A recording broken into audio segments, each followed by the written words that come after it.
accounting treatment,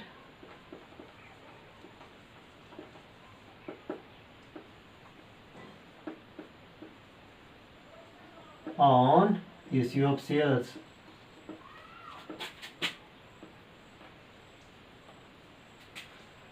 देखिए company 3 प्रकार से शेयर जारी कर सकती है। पहला तो एट पार के ऊपर, दूसरा एट प्रीमियम और तीसरा एट डिस्काउंट।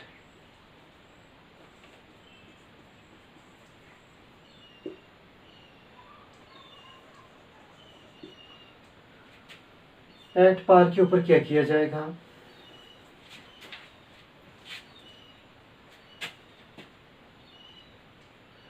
यदि कंपनी 10 रुपए का शेयर 10 रुपए में जारी करती है, अर्थात जितना अंकित मूल्य है अंकित मूल्य के बराबर ही जारी करती है, एट पार की कंडीशन कही जाएगी। प्रीमियम की कंडीशन तब होती है यदि अंकित मूल्य 10 रुपए है और 10 रुपए का शेयर 12 रुपए में या 14 रुपए में जारी किया जा रहा है या 15 रुपए में जारी किया जा रहा है, अंकित मूल्य से अधिक के ऊपर जारी किया जा रहा है, एट प्रीमियम की दशा होगी। और यदि अंकित मूल्य से कम के ऊपर शेयर जारी किया जा रहा है, जैसे 10 रुपए का शेयर 8 रुपए में जारी किया जा रहा है, तो डिस्काउंट की स्थिति होगी। अब तीनों ही दशाओं में एट पार में, एट प्रीमियम में, एट डिस्काउंट में, तीनों ही दशा में हमारे जो मेन खाते होते हैं दो ही प्रभावित होने वाले होते हैं। बेसिक प्रभाव दो ही खातों के ऊपर पड़ने वाला होता है। पहला अगर मैं कहूँ बैंक, पहला बैंक और दूसरा शेयर कैपिटल। एक तो बैंक आ गया, दूसरा शेयर कैपिटल।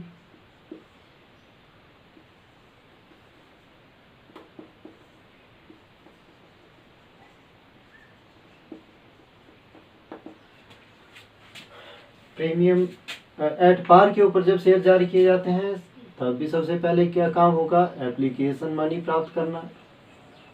जैसे प्रोसेस हमने पहले समझी थी, एप्लीकेशन मनी प्राप्त की जाएगी।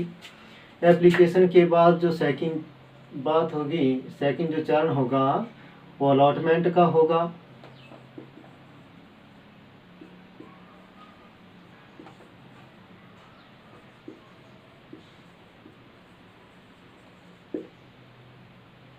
अलॉटमेंट के बाद कॉल्स की जाएगी। इसी प्रकार से प्रीमियम में भी सबसे पहले एप्लीकेशंस आएंगी। अगर प्रीमियम में जारी किए जा रहे होंगे तब भी एप्लीकेशंस आएंगी।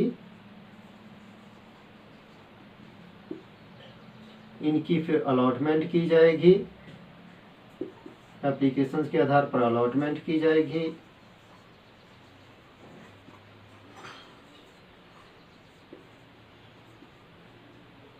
और अलॉटमेंट के बाद कॉल्स की जाएगी। इसी प्रकार से डिस्काउंट के ऊपर भी सबसे पहले एप्लीकेशंस प्राप्त होंगी। तीनों में से कोई भी कंडीशन हो सकती है, तो एट पार होगी, एट प्रीमियम होगी या एट डिस्काउंट। एप्लीकेशन जाएगी, इसमें भी एप्लीकेशंस जिनकी आएगी उन्हें अलॉटमेंट की जाएगी। अलॉटमेंट के बाद जिनको शेयर आवंटित किए, जितने शेयर आवंटित किए उनसे कॉल्स मनी मंगवाया जाएगा, कॉल्स की जाएगी। अब देखिए मैंने कहा था चाहे एट पार हो कंडीशन, एट प्रीमियम हो या एट डिस्काउंट हो, तीन कंडीशंस हमारे पास आ गई होगी एप्लीकेशन अलॉटमेंट और कॉल्स की, एप्लीकेशन अलॉटमेंट और कॉल्स की, एप्लीकेशन अलॉटमेंट एंड कॉल्स की। और सभी दशाओं में हमारे जो मेन अकाउंट्स हैं वो प्रभावित होने वाले होते हैं। एक तो बैंक अकाउंट और दूसरा share capital.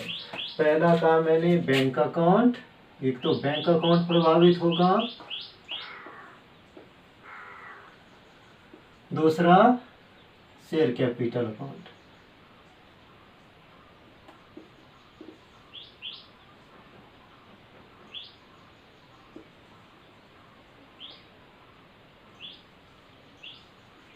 Share capital account.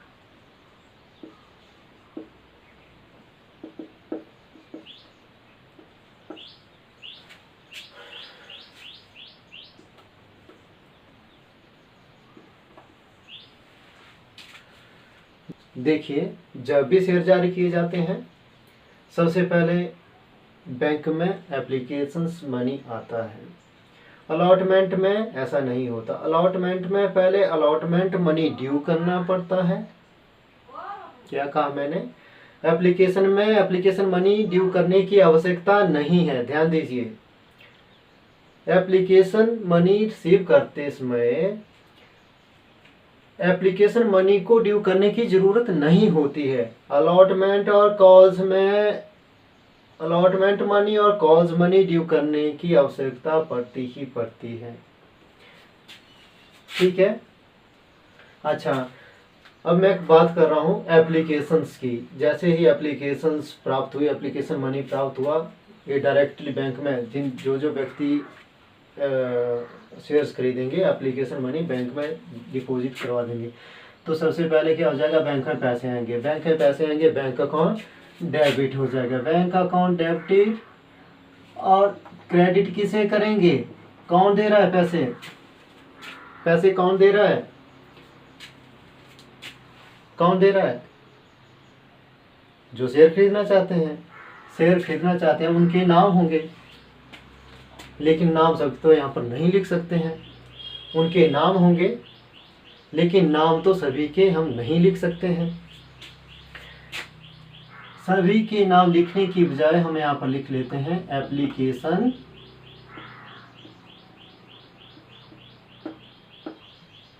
Share applications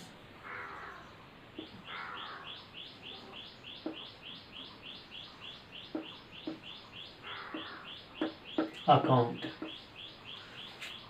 अब ये शेयर एप्लीकेशन अकाउंट कौन सा खाता है? पर्सनल है, रियल है, नॉमिनल? सोचो। मैंने अभी कहा सबके नाम लिखने पड़ेंगे, समझ गए होंगे सभी। पर्सनल अकाउंट है, यहाँ पर नाम तो सबके नहीं लिख सकते। बहुत सारे व्यक्तियों का नाम लिखना एक जगह असंभव होता है। इनकी डिटेल अलग से अटैच होती है जो एंट्रीज के साथ, और इनके नाम के बदले शेयर एप्लीकेशन अकाउंट यहाँ पर लिखा जाता है। तो बैंक में पैसे आए, बैंक अकाउंट डेबिटेड, क्रेडिट तक किसने दिए? एप्लीकेशंस के पैसे दिए। किन? उनके नाम अलग होंगे, यहाँ पर नाम नहीं हम लिख सकते, हम शेयर एप्लीकेशन लिखते हैं। ठीक है, शेयर एप्लीकेशंस के पैसे आ गए। अब हमने क्या करना है? जो शेयर एप्लीकेशन के पैसे हैं किस चीज के लिए आए? शेयर एप्लीकेशंस के पैसे किसके लिए आए? किसके लिए आए? किस चीज के पैसे आए? कंपनी के पास है कैपिटल के पैसे आए, कैपिटल का अमाउंट आया, शेयर कैपिटल का अमाउंट आया। तो जो दूसरी एंट्री क्या हो जाएगी? ये जो शेयर एप्लीकेशन का अमाउंट आया, शेयर एप्लीकेशन के जो पैसे आए, इनको हमने शेयर कैपिटल में ट्रांसफर कर देना है, क्योंकि ये पैसे किस चीज के हैं? कैपिटल के पैसे हैं। हमने शेयर कैपिटल शेयर जारी किए, बदले में पूंजी प्राप्त करेंगे। तो जो एप्लीकेशन का जो अमाउंट है शेयर कैपिटल में हम इसको ट्रांसफर कर देंगे। तो ठीक है, एंट्री क्या हो जाएगी? Second, share application account debited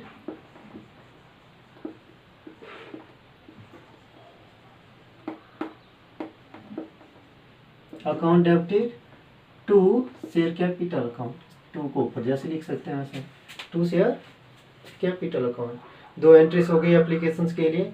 अब देखिए, मैंने कहा था कि दो ही खाते प्रभावित हो रहे होंगे। प्रत्येक जो हमारी एंट्रीज होंगी, मेन जो प्रभाव पड़ेगा दो ही खातों के ऊपर पड़ेगा।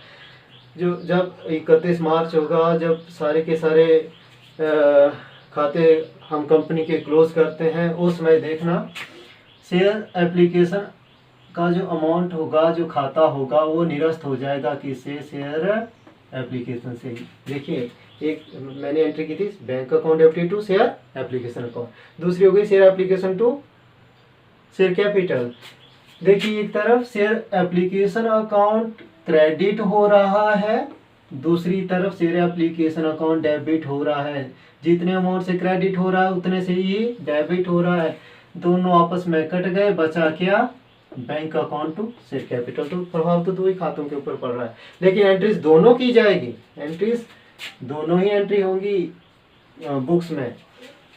Bank account to share application ऐसा नहीं कि bank account to share capital सीधा कर लिया ना, bank account to share application to share capital. ठीक है, मेरे ख्याल से समझ आ गया।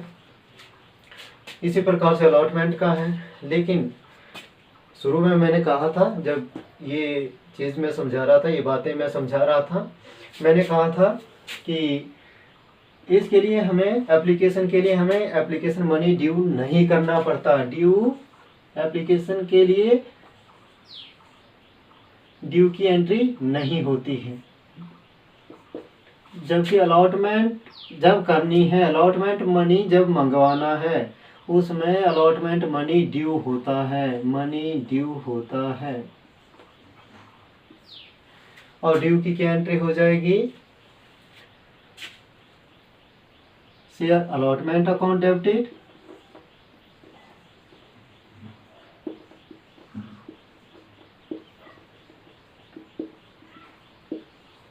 To share capital account. Capital account को क्यों क्रेडिट किया? कैपिटल का हमेशा क्रेडिट बैलेंस होता है, ठीक है, लेकिन यहाँ पर इसलिए क्रेडिट किया हमने कि शेयर अलॉटमेंट के पैसे आने हैं, अभी आए नहीं, शेयर अलॉटमेंट के पैसे आने हैं, और ये पैसे किस चीज़ के हैं? कैपिटल के ही हैं। हम किसके लिए मंगवा रहे हैं? शेयर कैपिटल के लिए। इसलिए हमने शुरू में ही, आरंभ में इसको ड्यू कर लिया, या ये कहें कि हमने शेयर अलॉटमेंट का जो अमाउंट था उसको शेयर कैपिटल में पहले ही ट्रांसफ़र कर लिया। पैसे अभी आए नहीं, ट्रांसफ़र की एंट्री हमने पहले कर ली, या इसको हम ड्यू भी बोल सकते हैं, वैसे कहा जाएगा इसको ड्यू ही। ड्यू की एंट्री हमने पहले कर ली, लेकिन है तो ट्रांसफ़र की। जैसे हमने शेयर एप्लीकेशन अमाउंट को, शेयर एप्लीकेशन अकाउंट को शेयर कैपिटल में ट्रांसफ़र किया था, वैसे शेयर अलॉटमेंट अकाउंट को पहले डेबिट कर लिया, अर्थात ये अमाउंट हमने पहले ट्रांसफ़र कर लिया, या अमाउंट ड्यू कर लिया, बात दोनों ही सेम है। अच्छा, ये बात हो गई क्लियर। अब अमाउंट ड्यू हो गया, इसके बाद हमारे पास बैंक में पैसे आएंगे, किसके? अलॉटमेंट के। क्या एंट्री हो जाएगी? बैंक में पैसे आए, बैंक अकाउंट डेबिटेड, किस चीज़ के पैसे आए? अलॉटमेंट के आए, to share allotment account.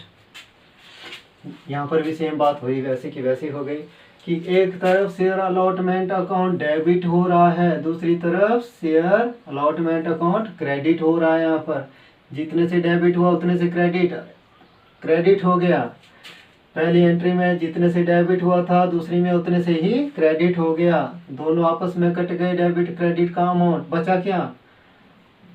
Bank account debit to share capital.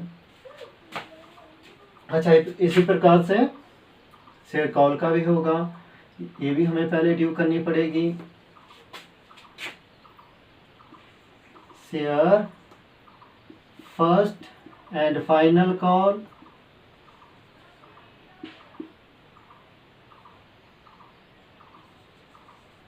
Account debited to share capital. Due की एंट्री हमने कर ली, या इसको ये बोले कि शेयर कैपिटल में शेयर फर्स्ट कॉल का पैसा पहले ही ट्रांसफ़र कर लिया, ट्रांसफ़र की एंट्री पहले हो जाएगी, ड्यू की एंट्री पहले हो जाएगी, इन दोनों में, अलॉटमेंट में और कॉल्स में। अच्छा, ड्यू होने के बाद क्या होगा आगे कि दूसरी जो एंट्री होगी, बैंक में पैसे आ जाएंगे, बैंक अकाउंट डेबिटेड टू किस चीज़ के पैसे आए? Share first and final call account. एक तरफ share first and final account debit हो रहा है, दूसरी तरफ क्रेडिट हो रहा है, बचा क्या? Bank account debited to share capital. Entry सारी होंगी, करनी तो सारी पड़ेगी, लेकिन मैं इफेक्ट बता रहा हूँ कि सिर्फ दो ही खाते हमारे प्रभावित होने वाले होते हैं। एट पार की कंडीशन पूरी हो गई।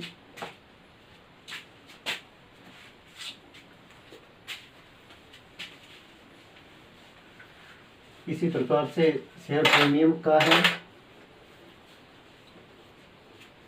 इसी प्रकार से एट प्रीमियम के ऊपर होगा। प्रीमियम मैक्सिमम अलॉटमेंट के समय ही मंगवाया जाता है। कंपनी चाहे तो एप्लीकेशन के समय भी मंगवा सकती है। अगर एप्लीकेशन के साथ प्रीमियम आ रहा है, पहली एंट्री तो सिर्फ सीधी पहली एंट्री तो वैसे ही होगी, बैंक में पैसा आ जाएगा एप्लीकेशन का, bank account debited to share application account.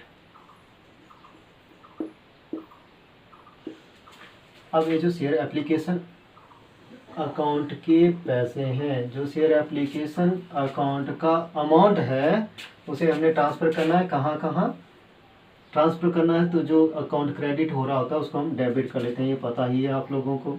तो शेयर एप्लीकेशन अकाउंट डेबिट हो गया। क्यों हुआ डेबिट?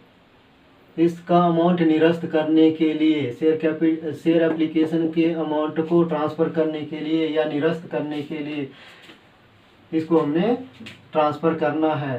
किस में? शेयर एप्लीकेशन अकाउंट को ट्रांसफ़र करना है। किस में? एक तो हो जाएगा किस में? शेयर कैपिटल में, to share capital.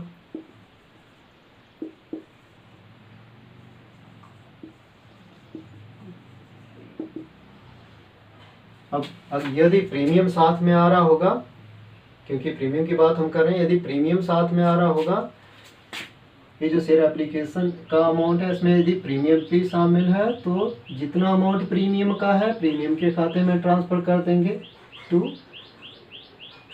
Security premium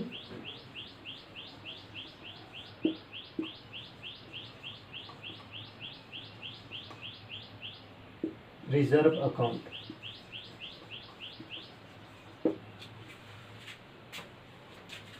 दो एंट्रीज हो गई एप्लीकेशन की। अलॉटमेंट के लिए क्या बनेगा? अलॉटमेंट में पहले अमाउंट ड्यू करना पड़ेगा। जब ड्यू होगा अमाउंट तो क्या एंट्री हो जाएगी?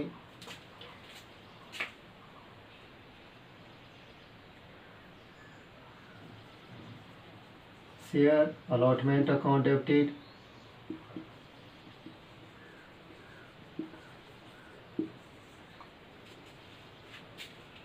ड्यू या ट्रांसफ़र बोल सकते हैं उसका ना। ड्यू या ट्रांसफ़र की एंट्री पहले हो जाएगी। शेयर जैसे ड्यू, ये ड्यू और ट्रांसफ़र की एंट्री थी, ये ड्यू या ट्रांसफ़र। तो share allotment account debited to share capital के पैसे आने हैं, अर्थात ड्यू कर दिया शेयर कैपिटल में। प्रीमियम का कितना अमाउंट आना है? प्रीमियम अलॉटमेंट में शामिल है, प्रीमियम अलॉटमेंट में शामिल है, तो to security premium reserve account.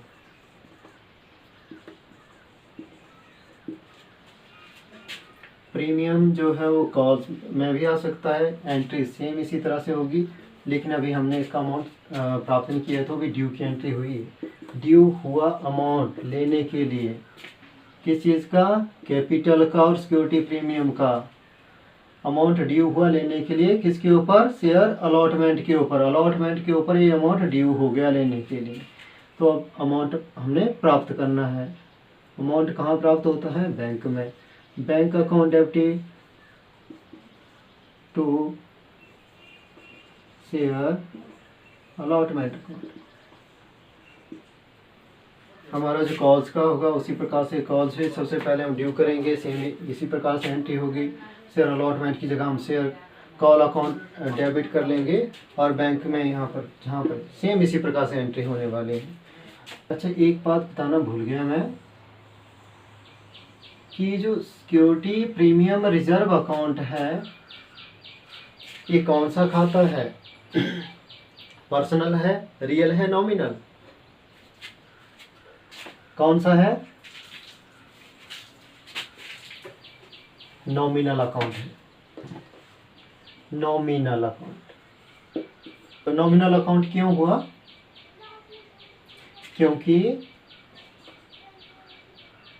ये जो सिक्योरिटी प्रीमियम रिजर्व अकाउंट है, ये कैपिटल नेचर का प्रॉफिट है, प्रॉफिट ही तो है। 10 रुपये अंकित मूल्य था हमारे शेयर का, हमने क्या किया 12 रुपये में बेच दिया, 2 रुपये हमें क्या हो रहा है, प्रॉफिट हो रहा है। किस प्रकार का प्रॉफिट है, कैपिटल प्रॉफिट, 2 रुपये। अच्छा, अब आते हैं आगे एट डिस्काउंट के ऊपर। यहाँ पर ये जो 2 रुपये हमें कम मिल रहे हैं, 10 रुपये का हमारा शेयर था, 8 रुपये में हम शेयर बेच रहे हैं, 2 रुपये कम से बेच रहे हैं, तो ये हमारे लिए क्या है, लॉस है। इसके लिए हमारी एंट्रीज होंगी उसी प्रकार से। सबसे पहले एप्लीकेशन अमाउंट की होगी,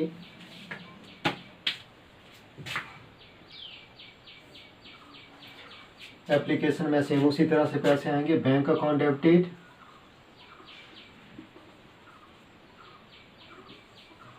टू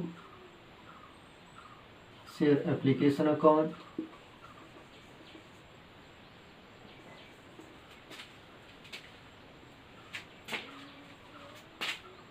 शेयर एप्लीकेशन का अमाउंट आया हमारे पास और मैंने कहा था इस अमाउंट को हमने ट्रांसफ़र कर देना है शेयर कैपिटल में। तो शेयर एप्लीकेशन अकाउंट डेबिटेड,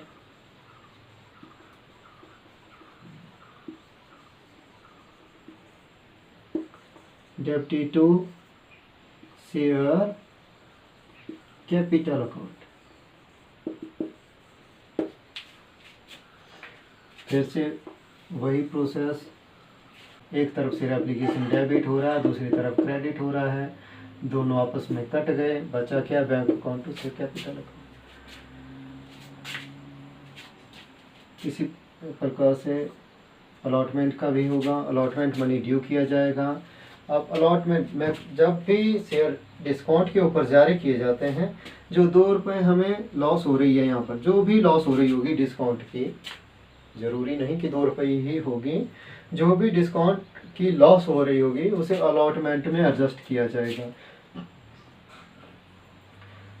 तो दूसरी एंट्री क्या होगी अलॉटमेंट के लिए, सबसे पहले हमने ड्यू कर लेना है अमाउंट, जिसे मैंने कहा था ट्रांसफ़र कर लेना कैपिटल में। तो पहले ड्यू की एंट्री होगी,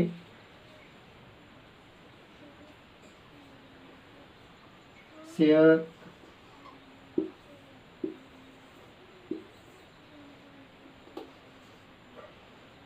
allotment account debited,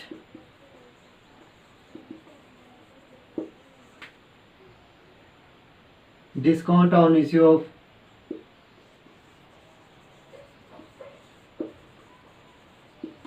of share, ये एंट्री होगी, बिल्कुल सही, क्योंकि ये discount on issue of shares क्यों डेबिट किया हमने, क्यों किया डेबिट, क्योंकि यह लॉस है, to share capital account.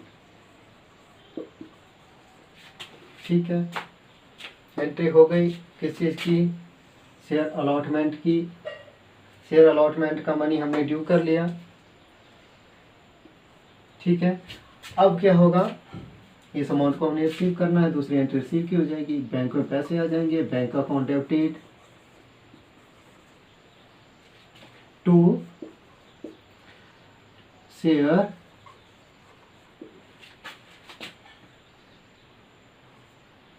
Allotment. ठीक है, इसी प्रकार से कॉल्स की एंट्री की जाएगी। कॉल्स का अमाउंट पहले सेम इसी तरह से ड्यू किया जाएगा। तो देखिए ना, यहाँ पर भी सेम प्रोसेस हुई, क्या शेयर अलॉटमेंट अकाउंट डेबिट हो रहा है, एक तरफ क्रेडिट हो रहा है, डेबिट हो रहा है, क्रेडिट हो रहा है। बचे कौन कौन से खाते बचे, 2 3 बचे यहाँ पर, bank account, share capital account, discount on issue of share. Bank account debited, discount on issue of share account debited to share capital account. अच्छा, इसी प्रकार से कॉल्स की एंट्री भी की जाएगी। कॉल्स अकाउंट पर कॉल्स मनी पहले ड्यू किया जाएगा, उसके बाद रिसीव किया जाएगा। तो ये थी हमारी accounting treatment on issue of shares. देखिए प्रत्येक जब जब भी हमने अमाउंट रिसीव किया, चाहे वो एप्लीकेशन का था, अलॉटमेंट का था या कॉल्स का था, सबसे पहले एप्लीकेशन को छोड़ करके, एप्लीकेशन में सबसे पहले बैंक में अमाउंट आ जाता है, लेकिन बाकी अलॉटमेंट और जो कॉल्स होती हैं उसमें सबसे पहले अमाउंट ड्यू किया जाता है। एप्लीकेशन में अमाउंट सीधा रिसीव कर लिया जाता है, बाद में ट्रांसफ़र की एंट्री होती है, शेयर कैपिटल में अमाउंट ट्रांसफ़र किया जाता है, जबकि अलॉटमेंट और फर्स्ट कॉल में ट्रांसफ़र या ड्यू की एंट्री पहले कर ली जाती है और मनी बाद में रिसीव किया जाता है।